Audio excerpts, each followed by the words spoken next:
Good morning. আজ 26শে December. আমি সমক। আমরা আছি রামধুরাতে এবং আজকে সকাল থেকে এরকম সুন্দর দৃশ্য দেখা যাচ্ছে কাঞ্চনজঙ্ঘার। আমরা ভোর 6:30 থেকে এটা দেখছি এবং ভোর 6:30টার সময় তখন সম্পূর্ণ অন্যরকম দৃশ্য ছিল। সূর্য উঠেছিল, সূর্যের লাল আভা যখন কাঞ্চনজঙ্ঘার ওপর পড়েছিল অপূর্ব দৃশ্য লাগছিল। এখন সূর্য উঠে গেছে অনেকটাই, তাই সেই লাল আভাটা নেই। এখন মাউন্টেনের কালার অনেকটা চেঞ্জ হয়েছে, কিন্তু দৃশ্য একই রয়ে গেছে। অসাধারণ, ভাবা যায় এটাই কাঞ্চনজঙ্ঘা, পৃথিবীর তৃতীয় সর্বোচ্চ শৃঙ্গ আর ভারতবর্ষের সবথেকে বড় শৃঙ্গ এটি। 28,169 ফিট উচ্চতায় দাঁড়িয়ে যে মধ্যেখানের যে পিকটি দেখতে পাচ্ছেন ওটাই হচ্ছে কাঞ্চনজঙ্ঘা।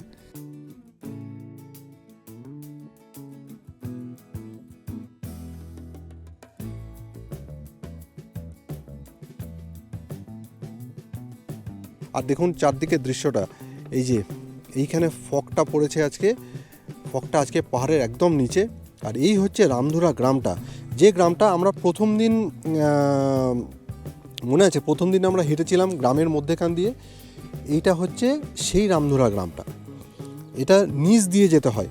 এবার আমি একটা কথা বলি, আমি এখন যেখানে আছি এই যে ওপরের যে রাস্তাটা, এই যে রাস্তাটা চলে গেছে, এটা চলে গেছে সোজা, এটা মেন রোড, এটা সোজা চলে গেছে আপনার রংপুর দিকে, ঠিক আছে। আর রামধুরার যে অরিজিনাল যে ভিলেজটা সেটা কিন্তু নিচে, এই যে এটা হচ্ছে রামধুরার ভিলেজটা। তো আমরা প্রথম দিন যে হেঁটেছিলাম আমরা কিন্তু এই জায়গাটায়, এই নিচটায় গিয়েছিলাম, হাঁটতে হাঁটতে আমরা অনেকটাই গিয়েছিলাম নিচে।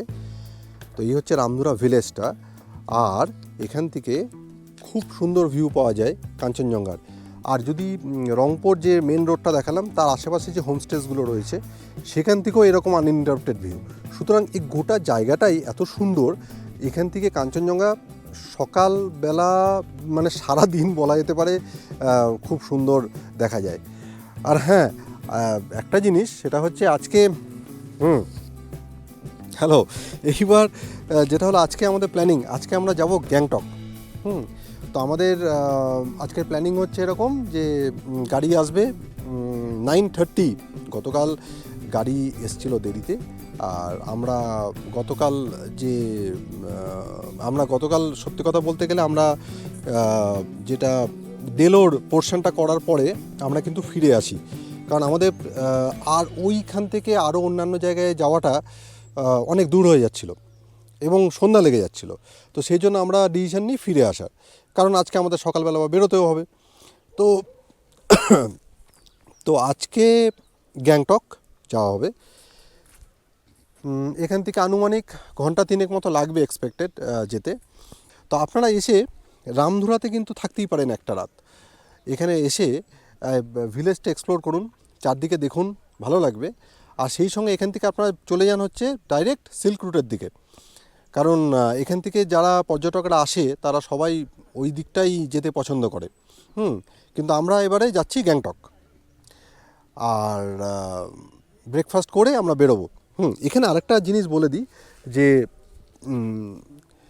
এটা কিন্তু একটা ফ্যাক্ট, এটা যে আপনারা কি জানেন যে প্রথম কাঞ্চনজঙ্ঘা আরোহণ করে কারা?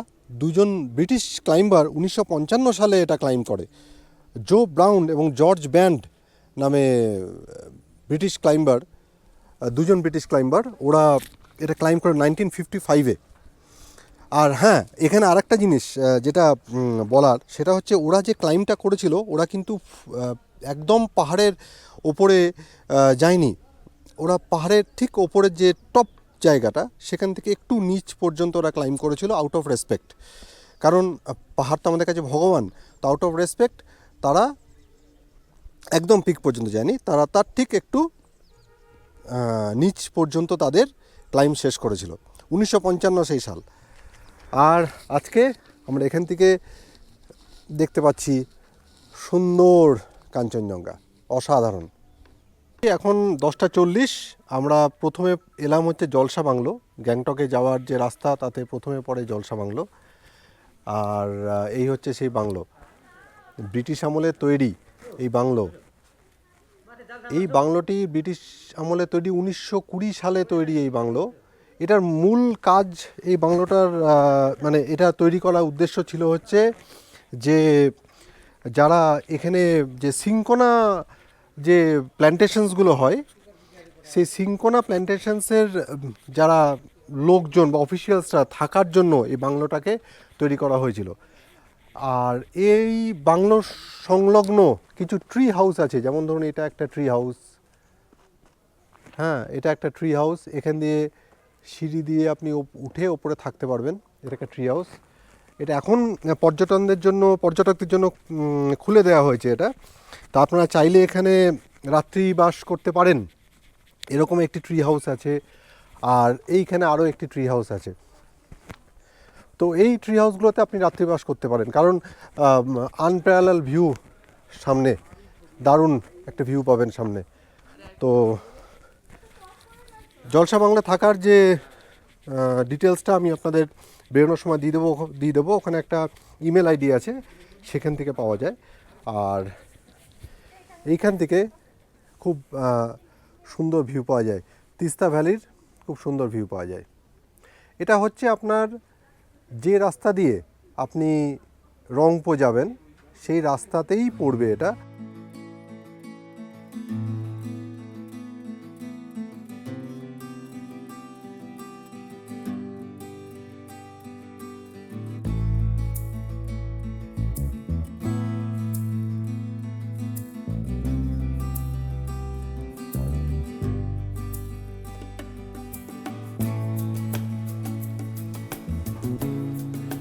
দারুণ ভিউ, দারুণ ভিউ।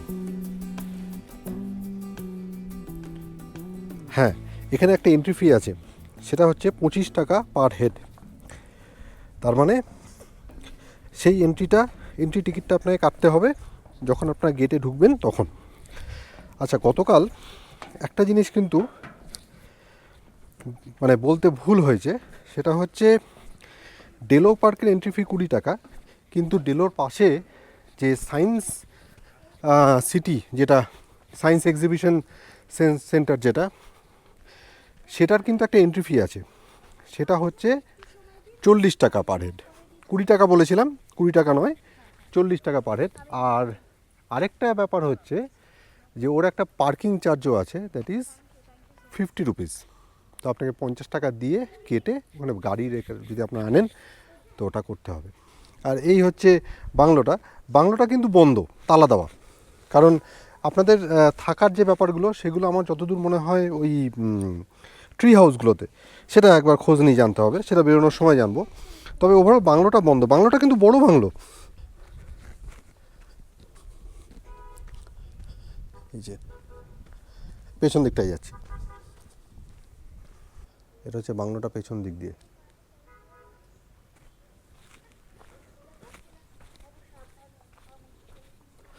এই যে এই জায়গাটাতে আমরা উঠেছিলাম, এখন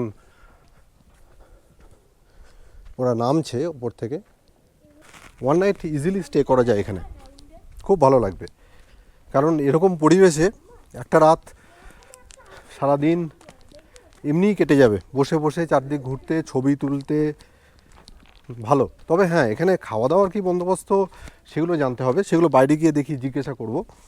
জলসা বাংলোতে আপনারা থাকতে পারেন, সেখানে থাকার যে ইমেল আইডির কথা বলছিলাম সেটা এখানে। হ্যাঁ, এটা হচ্ছে ডিরেক্টর sincona@gmail.com। এই যে এইখানে আমি দেখাচ্ছি এটাকে। আচ্ছা, যেটা বিষয় হলো যে আপনারা ইচ্ছা করলে ট্রি হাউসেও থাকতে পারেন। আর আপনারা যদি মনে করেন তাহলে যে গ্রাউন্ড ফ্লোর, যেটাকে আমি বন্ধ বললাম, লক ছিল, সেখানেও আপনারা থাকতে পারেন। যদি আপনার ট্রি হাউসে থাকেন তাহলে সেটা কস্টিং হবে, মানে যেটা আমি জানতে পারলাম, যদিও মানে এখন অ্যাপ্রক্স 5600 পার নাইট 4 জনের জন্য। এটা হচ্ছে ট্রি হাউসের। আর আপনারা যদি গ্রাউন্ড ফ্লোরে থাকেন তাহলে গ্রাউন্ড ফ্লোরের হচ্ছে 3600। আর সবই কিন্তু ওই একটা ঘরে 4 জন করে। হ্যাঁ, তো 3600 হচ্ছে নিচের, আর ওপরে হচ্ছে 5600। আপনাদের খাওয়া দাওয়ার জন্য ও আপনাদের ওখানে আপনার যদি যখন বুক করবেন এখানে খাওয়া দাওয়ার ব্যবস্থাও আছে। ঠিক আছে, তো আমাদের পরবর্তী গন্তব্য এখন গ্যাংটক। আমরা আর কোথাও এখন দাঁড়াবো না, এখান থেকে সোজা গ্যাংটক যাব রংপুর রাস্তা ধরে। হ্যাঁ, যে সিংকোনা গাছের কথা বলছিলাম না, এইগুলো এখানে ফলন হয়েছে, প্রচুর সিংকোনা গাছ এখানে।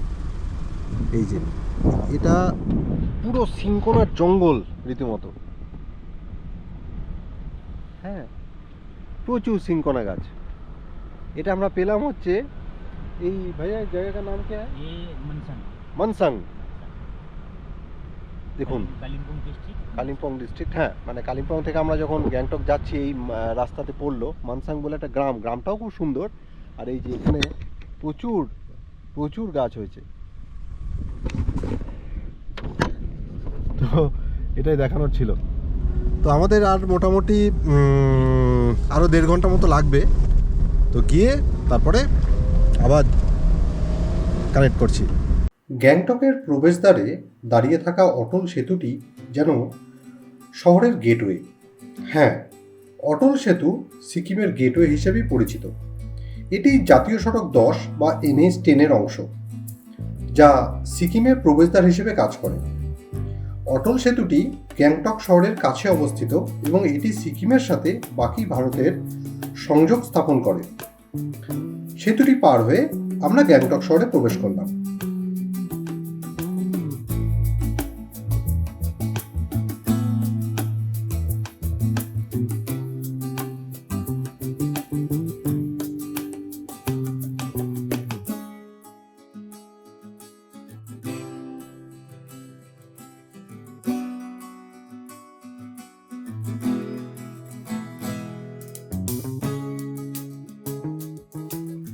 সন্ধ্যায় আমরা MG মার্গ গেলাম, যা শহরের প্রাণকেন্দ্র।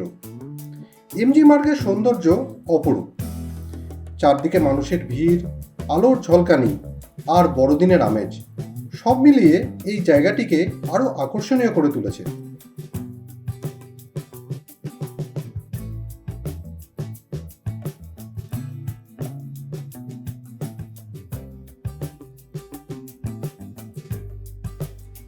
নতুন বছরের আগমন উপলক্ষে মানুষের মধ্যে এক্সাইটমেন্ট স্পষ্ট। ঠান্ডা আবহাওয়ার মধ্যেও মানুষের মধ্যে আনন্দের কিন্তু কোনো কমতি নেই। সবাই হাসছে, গল্প করছে আর নতুন বছরের জন্য প্রস্তুতি নিচ্ছে। MG মার্গের এই পরিবেশ সত্যি মনোমুগ্ধকর, আর এখানে সময় কাটানো এক অনন্য অভিজ্ঞতা। কাল সকাল থেকে আমরা গ্যাংটকের দর্শনীয় স্থানগুলো ঘুরে দেখব।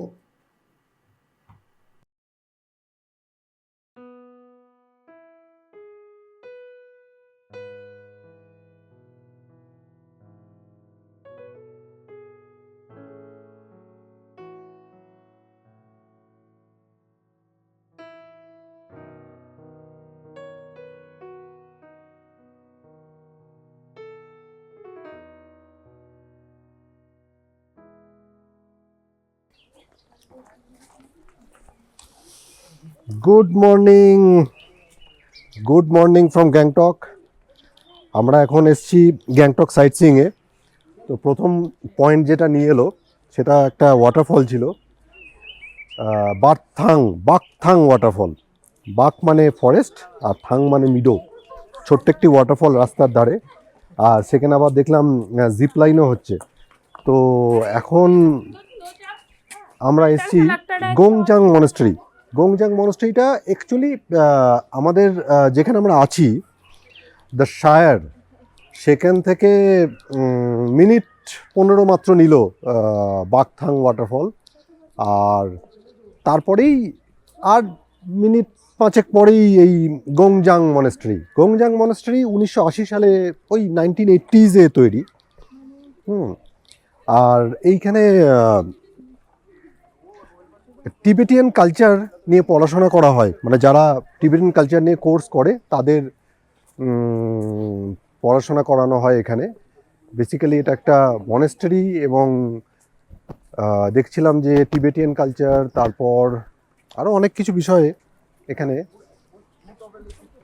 কোর্স করানো হয়, বড় বড় কোর্স করানো হয় ইয়ারলি, মানে 9 ইয়ার্স 6 ইয়ার মানে 9 ইয়ার্স কোর্স দেখলাম গুগলে, আমি সেরকমই দেখলাম ইনফরমেশন। তো টিকিট আছে, কত নিল টিকিট? 10-20। বাচ্চাদের জন্য ফ্রি, ও বিলো 10 ফ্রি, 10-এর ওপরে লাগবে টাকা। তবে 10 টাকা করে মাত্র। হ্যাঁ, এবার কি কি আছে আমার যতদূর মনে হয় এইগুলো হচ্ছে মনেস্ট্রির যারা এখানে পড়াশোনা করে থাকে তাদের এটা থাকার জায়গা। মূল মনেস্ট্রিটা হচ্ছে ভেতরে এইখানে, আর আমরা হেঁটে এলাম হচ্ছে ওইখানে, মানে এন্ট্রিটা হচ্ছে ওইখানে। ওইখান দিয়ে এসে সোজা এখানে ওদের একটা ইয়ে রয়েছে, এটা হচ্ছে community health centre, Thadrol Dorje memorial community health centre. এটা হচ্ছে কমিউনিটি হেলথ সেন্টার। নিচে একটা সুভেনিয়ার শপও আছে, ছোট্ট সুভেনিয়ার না, খাবারের দোকান আছে ছোট একটা।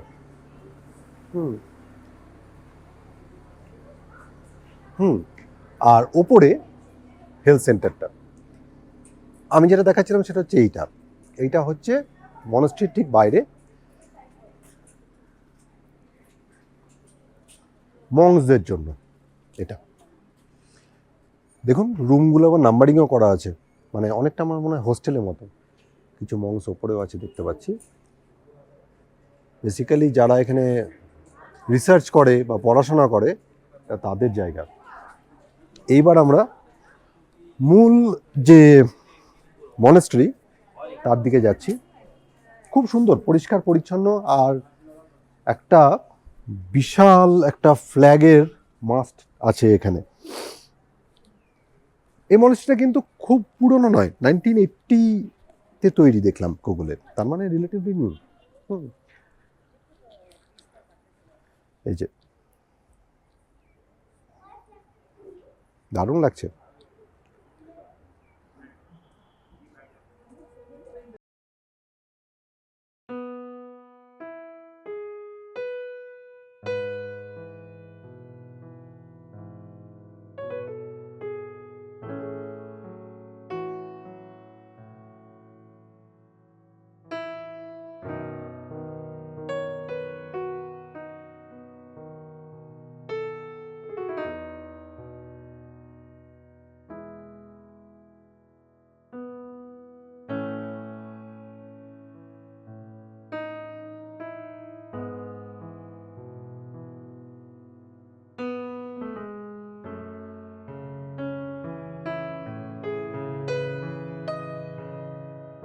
ঠিক আছে, দেখতে থাকুন। এখানে আমরা এখন একটু ঘোরাঘুরি করে এরপর যাব তাশি ভিউ পয়েন্ট, সেখানে আবার দেখা হবে। দেখতে থাকুন। আমি সমক, আজকে আমরা গ্যাংটক সাইট সিংয়ে বেরিয়েছি। এটা আমাদের সেকেন্ড পয়েন্ট, তাই তো? তাশি ভিউ পয়েন্টে এখন ক্লাউডি, সেরকম ভিউ কিছু পাওয়া গেল না। এর আগের বার বরং আমরা যখন এসেছিলাম তখন স্নো ক্ল্যাড ছিল, মাউন্টেন্সে দেখা গিয়েছিল, এবং সেটা দেখা গিয়েছিল একটু সকালবেলা এলে ভালো হয়। এখন বাজে হচ্ছে 10টা, আমার মনে হয় 8টার দিকে এলে হয়তো বেটার হতো। তো আরেকটা জিনিস হচ্ছে, এখানে লোকাল ড্রেস পরে আপনারা ছবি তুলতে পারেন, 100 টাকা করে নিচ্ছে। এই যে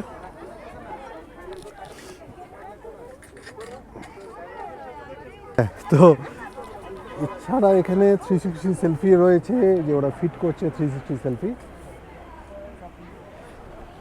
খাওয়ার কিছু ভালো জায়গা আছে সামনে, মানে যারা ব্রেকফাস্ট, ধরুন সকালে এসছেন ব্রেকফাস্ট করেননি, তাদের পক্ষে ভালো জায়গা। আমরাও এখানে খেয়ে নিলাম টুক করে ম্যাগি। আর এখানে একটি সুভেনিয়ার শপ আছে, এটা হচ্ছে সুভেনিয়ার শপটা নিচে। আর এখানে ড্রেস আপনারা হায়ার করতে পারেন। আর ওই হচ্ছে ভিউ পয়েন্ট, এই হচ্ছে ভিউ পয়েন্ট।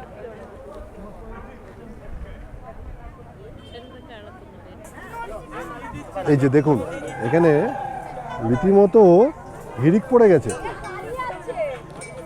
হ্যাঁ, আর ধরুন 100 টাকায় আপনার এটা হচ্ছে। সুভিনিয়ার শপটা দেখি এবার, আসুন। ও সরি, ছবির পেছনে চলে এসেছি।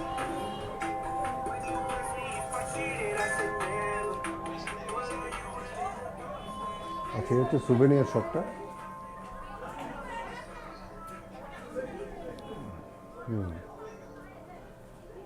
ভেতরে ছোট ছোট ঘর সাজানোর জিনিসও পাওয়া যায় এখানে।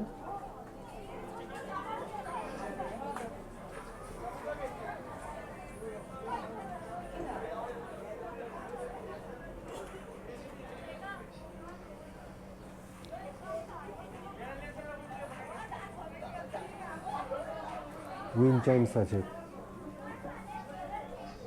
ও, ভেতরে অনেক মূর্তিও আছে, সুন্দর সুন্দর। বাহ,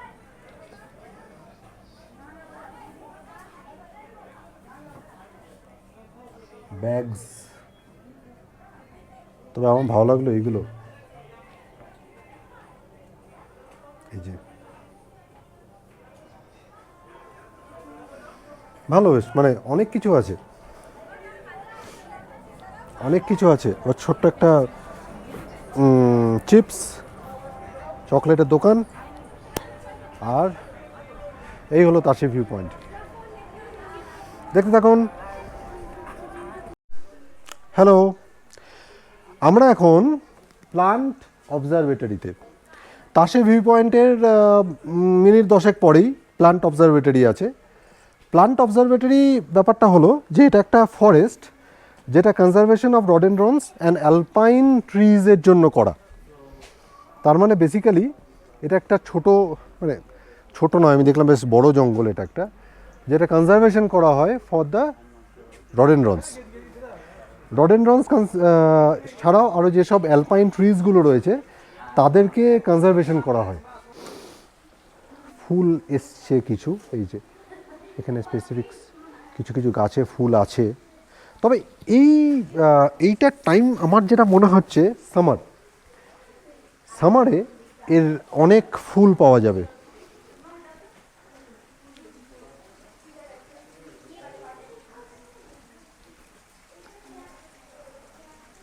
বাহ, না দেখুন, ফরেস্টটা কিন্তু বড়, কিন্তু এই জায়গাটা ওদের একটা আলাদা করে একটা জায়গা রয়েছে যেখানে সব গাছগুলোকে এরকম সুন্দর একটা সুন্দরভাবে সাজানো আছে, নেমিং করা আছে। এই যে এখানে একটা জিনিস দেখাই,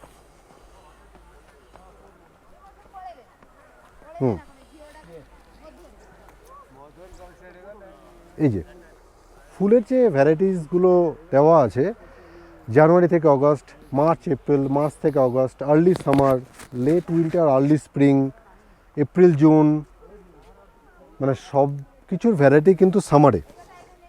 এই পার্কটা আসার বেস্ট টাইম হচ্ছে এইগুলো। আমরা এসছি সম্পূর্ণ শীতে, এটার সঠিক সময় নয়। তো সামারে আসুন, এটা সামারে এসে এনজয় করুন।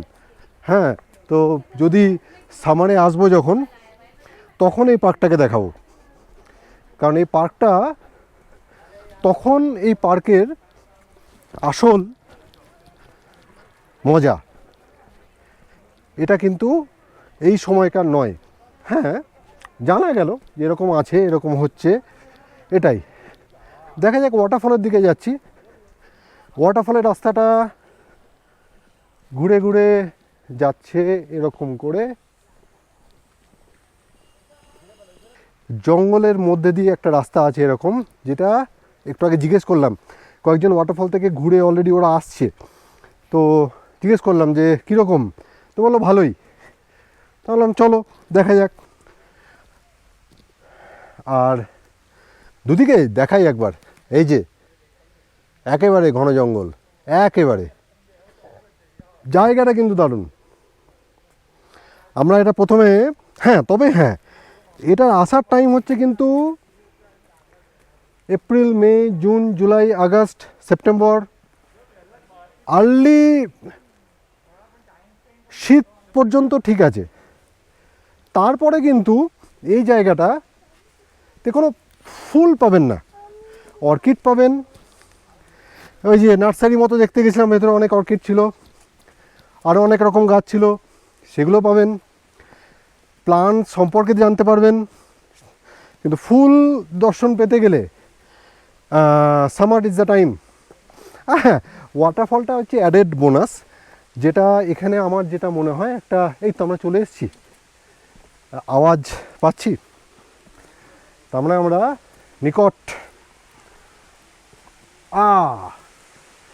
এইটা কিন্তু ভালোই দেখাই।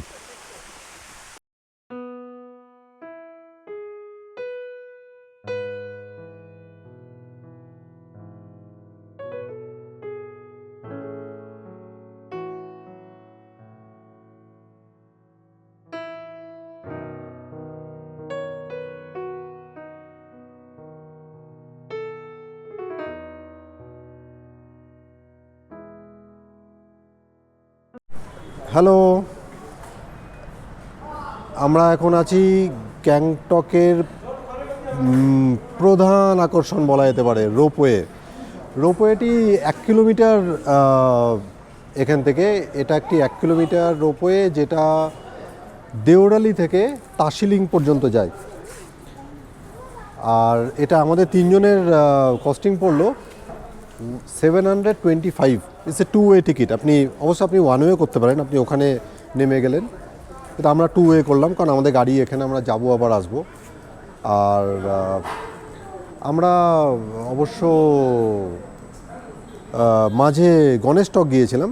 এবার গণেশটকে ভেতরে ফটোগ্রাফি অ্যালাউড নেই, আর তো আমরা মন্দির দর্শন করেই চলে এসেছি ওখান থেকে গণেশটকটা ওপরে, ওখান থেকে আপনাকে যখন আপনি আসবেন তখন নিচে নামতে হবে, দেওরালিটা নিচে, অনেকটা আপনার এমজি মার্গের কাছে। তো দেওরালি থেকে তাসিলিং 1 কিলোমিটার মতন এই রোপওয়ে যাওয়া আসা করে।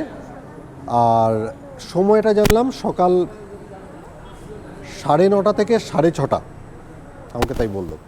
লাইন সেরকম কিছু ছিল না, মানে ওই হার্ডলি 15-20 মিনিটের একটা, 20 মিনিট এর একটা লাইন। এই আমি এক্সপেক্ট করেছিলাম অনেক বেশি লাইন থাকবে, তার কারণ হচ্ছে নিউ ইয়ার আসছে, 25 ডিসেম্বর সবে গেছে, তো এক্সপেক্টেড বড় লাইন হওয়ার কথা, কিন্তু সেরকম কিছু নাই। হ্যাঁ, but ropeway is must. Gangtok এলে রোপওয়েটা করতেই হবে, তাই না?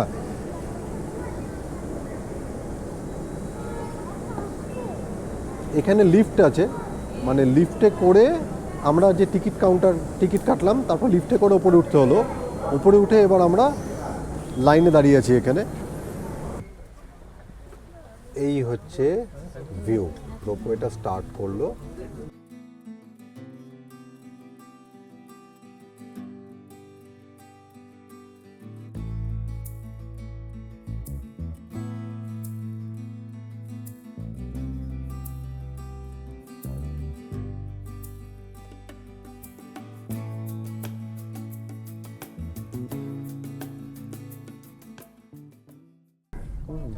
এর ক্যাপাসিটি লিখছে 24 প্যাসেঞ্জার্স, আর একজন কেবিন অ্যাটেন্ডেন্ট থাকবে, 1625 KG maximum.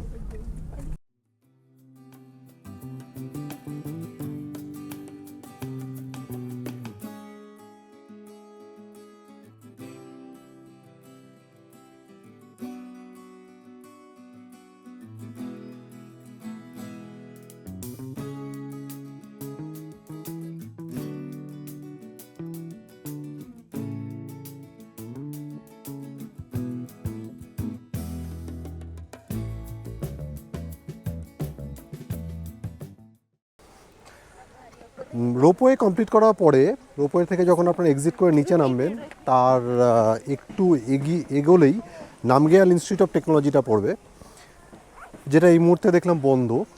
Namgyal institute of technology থেকে মিনিট 5 হাঁটা হচ্ছে দো দ্রুল চোটেন।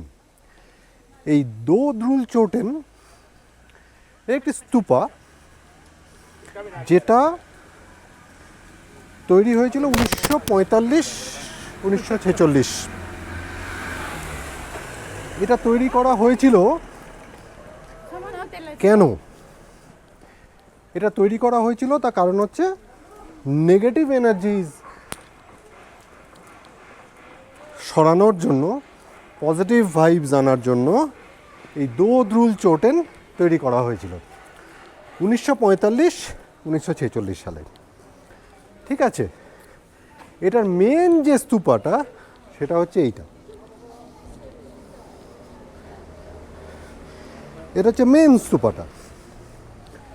এবার এই মেন স্তূপার সঙ্গে আরও ছোট ছোট স্তূপা আছে যেগুলো এটাকে ঘিরে আছে। এই যে এটা হচ্ছে মেন স্তূপা।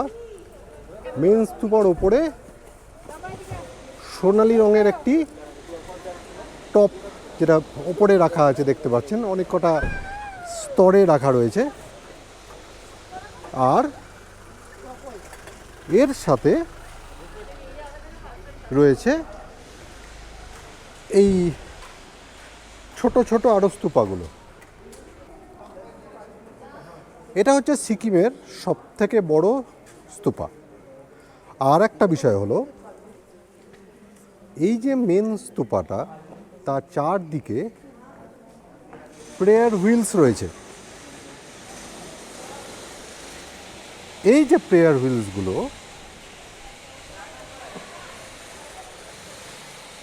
এগুলো হচ্ছে প্রেয়ার হুইলস যেগুলো রয়েছে মেন স্তূপাটাকে চারদিক থেকে ঘিরে আছে। এই প্রেয়ার হুইলসগুলোর সংখ্যা হচ্ছে 108।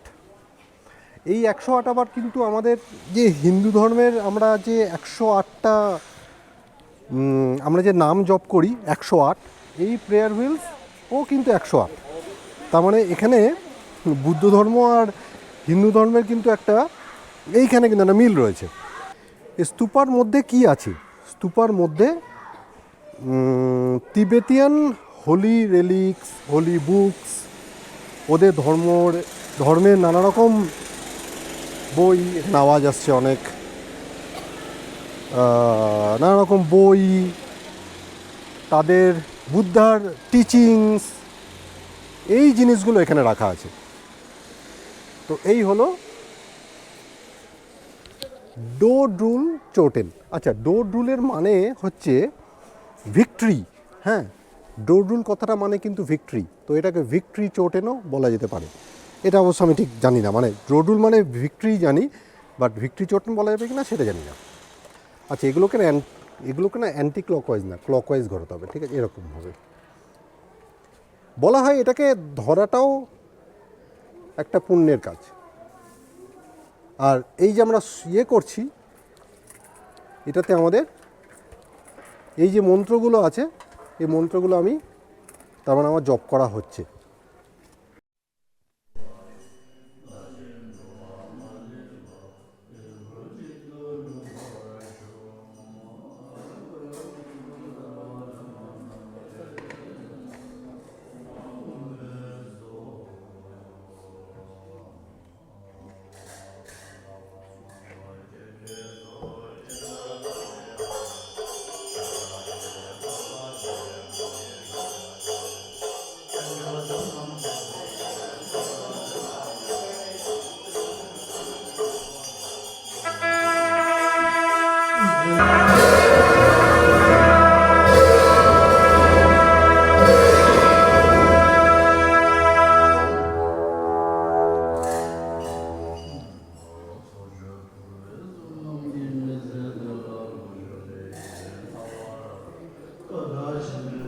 আজকের দিনটা শুরু হয়েছিল গ্যাংটকের নানা দর্শনীয় জায়গা ঘুরে দেখার মধ্যে দিয়ে।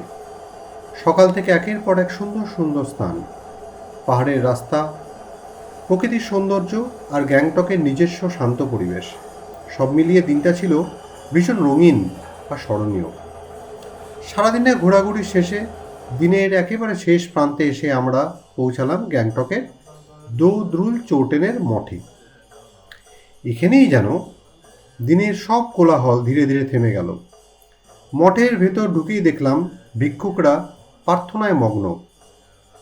তাদের মন্ত্রোচ্চারণের সঙ্গে সঙ্গে ভেসে আসছিল শিঙার ধ্বনি, ঢোলের গভীর তাল আর করতালের মতো বাদ্যযন্ত্রের সুর। সব মিলিয়ে পরিবেশটা হয়ে উঠেছিল গভীরভাবে আধ্যাত্মিক। সেই মুহূর্তে মনে হচ্ছিল সময় যেন একটু থেমে আছে, আর মনটা অজান্তেই অনেক শান্ত হয়ে গেছে। সারাদিনের ভ্রমণের শেষে এমন একটি পবিত্র ও শান্ত পরিবেশে দিনটা শেষ হওয়া সত্যিই বিশেষ অনুভূতির ছিল। এই শান্তি আর অনুভূতি নিয়েই আজকের দিনে এখানে ইতি টানছি। আগামী পর্বে আবার দেখা হবে, নতুন জায়গা, নতুন অভিজ্ঞতা আর আরও কিছু রোমাঞ্চকর অভিযানের সাথে। ততক্ষণ পর্যন্ত ভালো থাকবেন। আর শ্যান্নাল ট্রাভেল ডায়েরিজের পরবর্তী এপিসোডগুলো দেখতে ভুলবেন না কিন্তু।